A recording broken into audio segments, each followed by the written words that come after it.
Alright, this video is going to be about why zero tolerance policies suck, and why they might be to blame, in part, for school shootings. And I'm not necessarily talking about one, I'm just talking in general. Okay, I'm going to read this from my blog too. It's again, raincheck for the apocalypse.blogspot.com. Sorry about that. It's all one word, raincheck for the apocalypse. State that again at the end of my video. I'll put it in the links. I want you to read my blog. Almost nobody does. It's really frustrating. I put a lot of effort into it a while back. Alright, here we go. The bad rap about guns over school shootings is completely unjustified. Of course, this is common knowledge to people with any shred of logicality, but I'm going to take it a bit further. There are many factors involved in these shootings, including parental neglect, reading insane material, toxic thought processes, and zero tolerance policies! Yay! I said it. The very policies that the schools supposedly rely on to prevent violence are actually a major cause of explosive violence and school shootings. Why? You know why? You want to know why? They don't differentiate between self-defense, retaliation, and aggression. This is stupid. It creates a catch-22 for people who are made fun of constantly and feel like they have nothing that they can do about the situation. Their parents can commonly be seen calling the school, but the school does little even if they pay lip service to the parents, and even if they do, the insults will continue behind the administrators' backs because you cannot stop being a social anathema just from calling the principal. And yes, I do have experience with this when I was younger. It got better in late high school, but I know from experience how much of a joke calling the school is. And if you do it, you actually may be made fun of more, even if more subtly, because you're called a rat, you're made fun of worse. If these poor kids ignore aggression, they run the risk of getting hurt. But much more likely, they're just going to be completely humiliated. And this leaves one option: fight back. However, with zero tolerance policies, all parties involved are almost always punished equally. That's like punishing two people in a car accident equally when one ran a stop sign while when the other had a right of way. Are you fucking kidding me? It's ridiculous.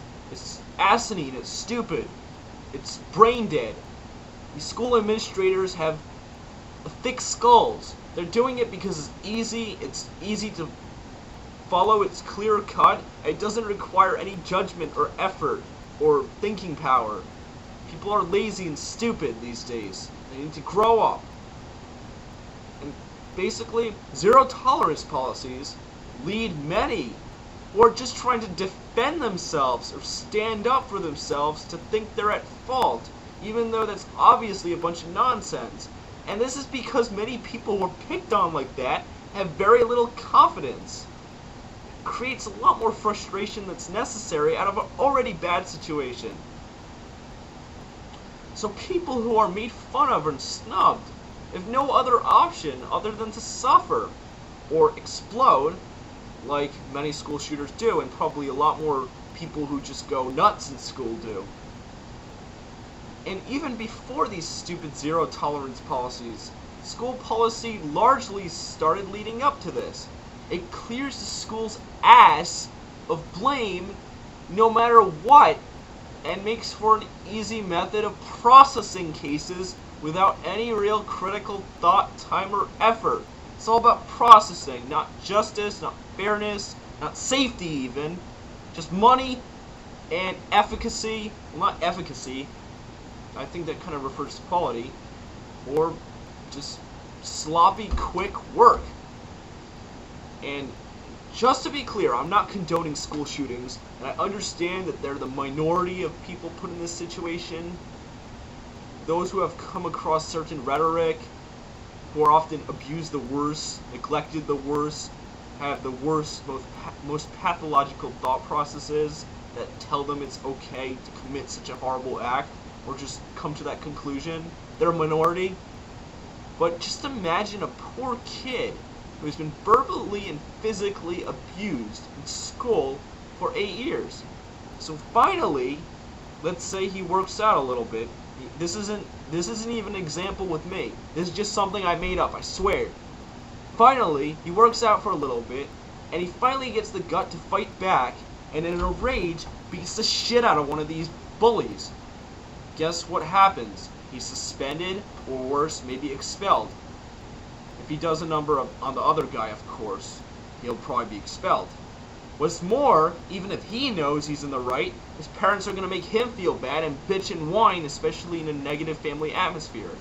In the short term, zero-tolerance policies take all parties out of the equation and shut things up, and they may make the school look peaceful to outsiders and make everything look all fine and dandy, but in the long term, it fuels explosive rage that just doesn't go away like that. And zero-tolerance policies aren't the whole reason why school shootings occur, but they are a big part of it, and I hope people see the logic in why they are a big part of it. And I can tell you one experience I did have with zero-tolerance policies, and this had nothing to do with it. It was actually after I became more social. Once upon a time, a stupid, fat, black bitch thought she could fuck with me.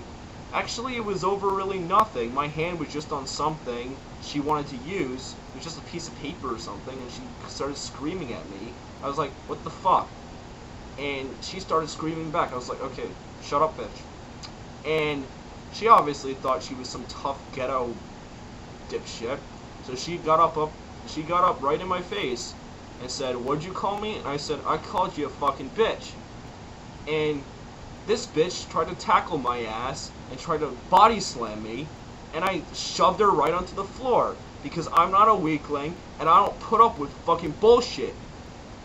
And guess what I got? 5 days of suspension. I didn't punch the shit out of her. I didn't kick the shit out of her. This bitch was also trying to grab my nuts and kick my nuts while I was on the floor. Can you believe it? I can understand maybe if I beat the living shit out of her because that was unnecessary, but I used the minimum amount of force necessary. I didn't hurt her at all, besides maybe a bump from hitting the floor, but you want to play, you gotta pay. Deal with the consequences of your actions. I shouldn't have to decide between my safety and standing up for myself and staying in school and getting screwed like that. It's fucking ridiculous. I know I have to deal with the consequences of my actions too, but those consequences are bullshit because they shouldn't be there. If you act in self-defense, it is justified. It's not right to cast a blanket rule over all acts of violence. It's like saying all war is wrong, even if Hitler comes across the ocean and starts bombing the living crap out of you. It's retarded. It's asinine. And again, people who say things like that have a fucking thick skull. So that's enough for this issue. I'm going to make another video soon. I hope you watch and rate. Good night.